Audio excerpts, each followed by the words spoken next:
For most of us, the star of the Thanksgiving table is the big man himself, the turkey, and also co-starring the pies. Gobble, gobble. It's so true. Love the pies. But that means that mostly the side dishes are given little thought. And those are usually the vegetables, right? Mm-hmm. Some disguised with a lot of marshmallow. Yes. But Milk Street's editorial director, J.M. Hirsch, is out to change all that with his new book, Vegetables. And we started with some butternut squash. So we're going to start out with roasted butternut squash with fresh ginger and Chinese 5-spice powder. Now, 5-spice is one of those like powerhouse ingredients because it's a seasoning blend, which means it has like cloves and star anise and cinnamon and fennel and Sichuan peppercorns, tons of warm, savory flavor. We're going to start out with 3 tablespoons of salted butter that we melted. And to that, we're going to add 2 whopping tablespoons of grated fresh ginger. I mean, talk about a flavor powerhouse. I'm going to throw that in there. And then we're going to add 1.5 teaspoons of the Chinese 5-spice powder and 1/2 teaspoon of ground black pepper and 1.5 teaspoons of kosher salt. And that's it. We're going to whisk this up and make a nice, thick flavoring paste. And we're going to just dump that on there. And then all you want to do is stir it so that it's nice and coated. And oh my God, I wish you could smell this ginger.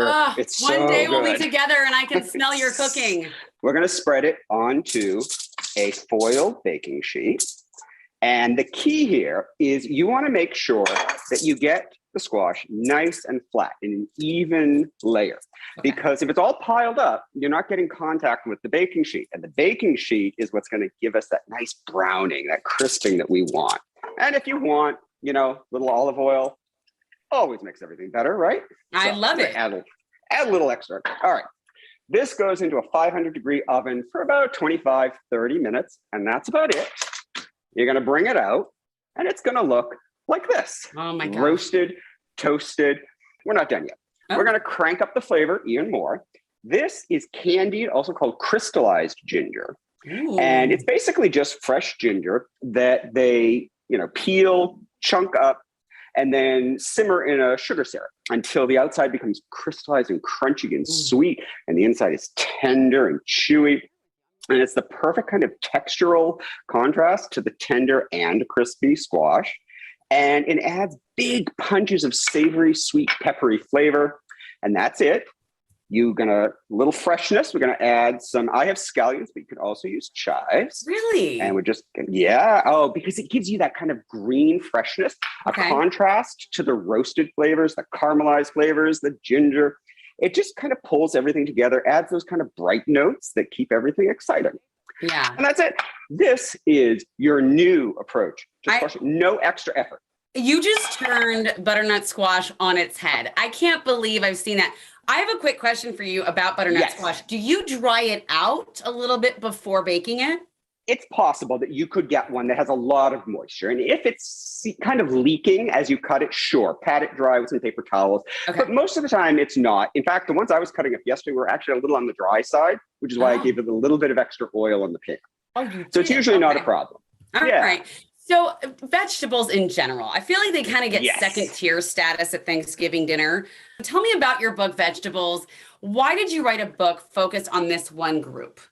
Well, the rest of the world understands something that we often miss, especially at Thanksgiving, that vegetables actually can be at the center of the plate because they have naturally savory, sweet flavors. They have wonderful textures. They have all the characteristics that we look for in a great main course. And what we wanted to do is learn from around the world different ways of bringing those vegetables to the center of the plate, but keeping them interesting. If you take some fresh ginger and some, Chinese 5-spice powder, wow, now you're talking. Or if you take your butternut squash and you toss it with some cornstarch and some cumin and some garlic, and then a little bit of oil, they're going to taste deep fried, even though all you do is put them in the oven for half an hour. Are these sweet potatoes that you have there? These are sweet potatoes. Not a single marshmallow was harmed in the making of these sweet potatoes, okay? So this is a sweet potato Tian. And a Tian is basically where you take a vegetable, it can be any number of vegetables, and you thinly slice them, and you layer and you layer and you layer in a pan like this, a pie pan, and you throw some fat on there. I use butter and olive oil, and you throw some spices in there. We used coriander and red pepper flakes, and I threw some fresh rosemary in there, a little bit of vinegar for brightness, and that's it. I mean, that's all I did. Layer and flavor, throw it in the oven. About an hour later, you get this gorgeousness, which is tender on the inside, crisp and browned on the outside, tons of flavor, not your everyday sweet potatoes. I adore cooking with JM and Milk Street. He's so much so fun. good too. He's sharing both recipes just in time for Thanksgiving. And also, since we're dedicating some time to elevating these side dishes, get this. All next week, our staff will be teaching me to cook their favorite Thanksgiving sides. First up on Monday is New Day executive producer Joseph Sutner.